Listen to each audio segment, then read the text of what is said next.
So I've been at Graeae now for almost 20 years, but on some days it feels like it was only yesterday when I started. Everything keeps changing, and that's what I love about this company. We've never just sat there going, yeah, we know how to do it. Every new show, every new cast, every new funding application, it's all new, it's all different, and it keeps us like excited and motivated. I never thought that we would do Ensemble, our acting training course. I never thought we'd do the missing piece. I never thought we'd do something as big as Prometheus. I didn't do that, Amit directed that, but it was a big show for Graeae, working with volunteers, which we've never done before. Everything keeps evolving, changing, developing. And also, the challenges are with the economics of this society, fundraising, Arts Council. So we're never really allowed to stop. We just have to keep moving and evolving and changing because the world changes. Yeah. So it's an ongoing challenge, and I love it. And I cannot imagine being anywhere else in the world. We have this beautiful building. I have the most extraordinary staff. We're a team, we're a family. And we do work that's really interesting, different, and massively diverse. Mm-hmm. So 20 years feels like 5 minutes. I think for Graeae, one of the things we've been campaigning is for real full equality on stages, and that has been shifting. When I first started, we were in really wonderful small venues, and then as more venues became more accessible, physically accessible and attitudinally, more importantly, more accessible, we had more playing spaces, bigger playing spaces, bigger audience, bigger connections. And now what's really, really happening is the Arts Council really do fund disability arts very, very well.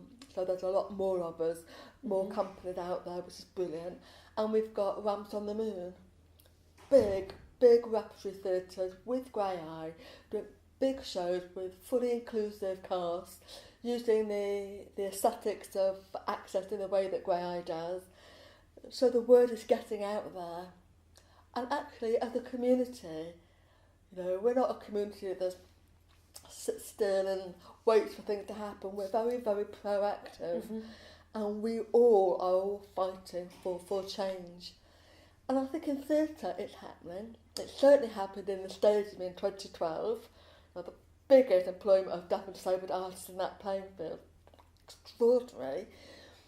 Theatre, they've got it, but what we really need is film and TV to really embrace it properly. And I think that's the main area where the attitude is really a buff. Mm. But slowly we're breaking it. Reason to be cheerful will keep coming back again and again because it's fab. It's Ian Dury. The team love it. And it is that real hunger to do something because we desperately need a reason to be cheerful in this current climate. And the show really brings the team of people together who have got a lot to say and they're real anarchists. And this time we decided to bring it back, A, because we need a reason to be cheerful, but B, they're all getting a little bit older. So we're wondering how many more years we can eke out of them. So we're calling it the last ever tour. But in my heart of hearts, I will be doing it again. I think what we might do, maybe in 10 years' time, is have them all as older people say to their kids, oh, this is how we did it. And they act out the story. There's always going to be a reason to do reasons, I think. And I think it has such appeal for the cast, but Graeae, and for the audiences, because it's very, very simple premises. It's a memorial, what they set up for Vinny's dad who died. So they go back and tell the story of trying to get to the Ian Dury gig because Vinny, as his surname, Vinny wanted to take his dad to his last ever gig. And it's about what happens during that. So it is about love. It's about family, it's about education, it's about friendship, it's about flirting, it's about bosses who are totally awful. But fundamentally, it's about love and family. So it really is, even if you don't really like Ian Dury, it doesn't really matter. Honestly, it doesn't matter.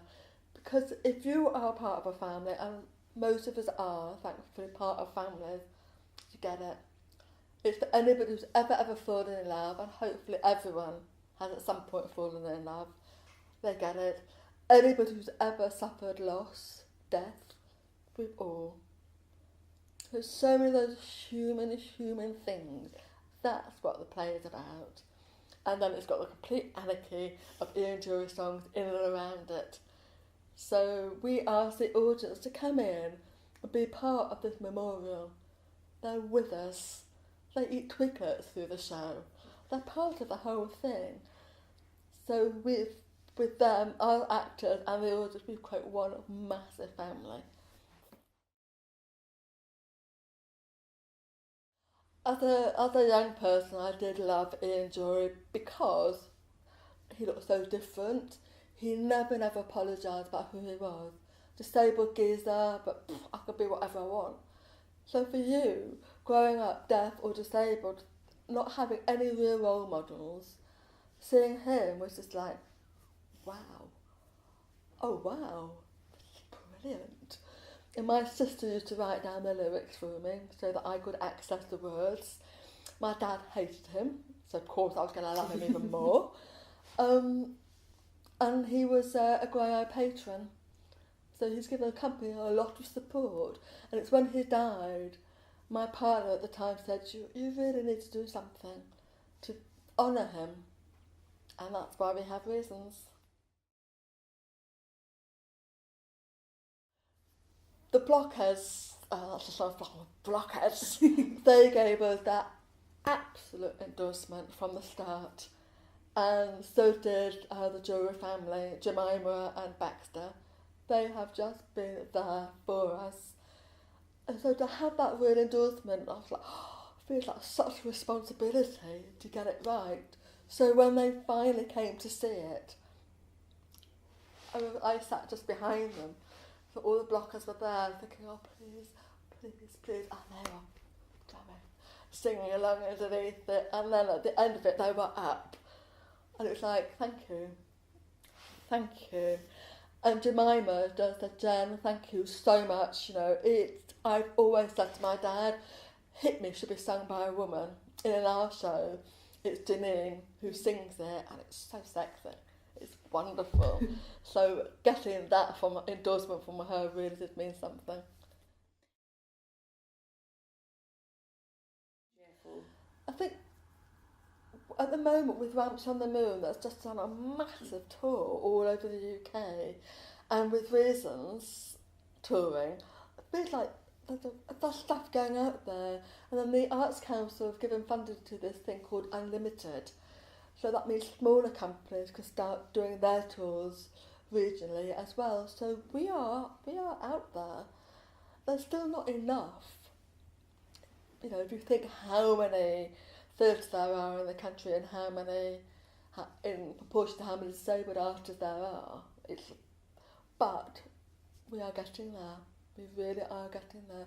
And for this particular show, going back to Derby, going to Southampton, we've never been there before, and going to Coventry feels really, really important because that's where Graeae was born. So sort of like we're going home. Yes. Nice. Wait.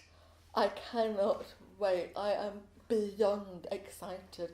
Some new cast, new MD, very, very tall saxophonist, a brand new set design, which is completely just like anarchy in itself. I can't wait. And Paul, the writer, is just writing me some new bits and pieces. Oh, I can't wait to go back into rehearsals and roll on the 14th of August. And the audience just expect to have a really good time. Really good time. To be moved. So there will be tears. And it's hugely funny, and audience's bodies will move. They'll move, and by the end they will want to get up and dance. And that's why it's always been really difficult to define. It's not a musical theatre, it really isn't. Is it a play or is it a gig? It's a beautiful hybrid of both of those things. So there is, like I said before, there's something there for everyone. And it's a good, good night out. It's sex, drugs and rock and roll. Come on. I have a very a long-term relationship with theatre Royal Stratford because it was going to Kerry Michael, that say to him, please can you help with this? Because I didn't know how it was going to come about.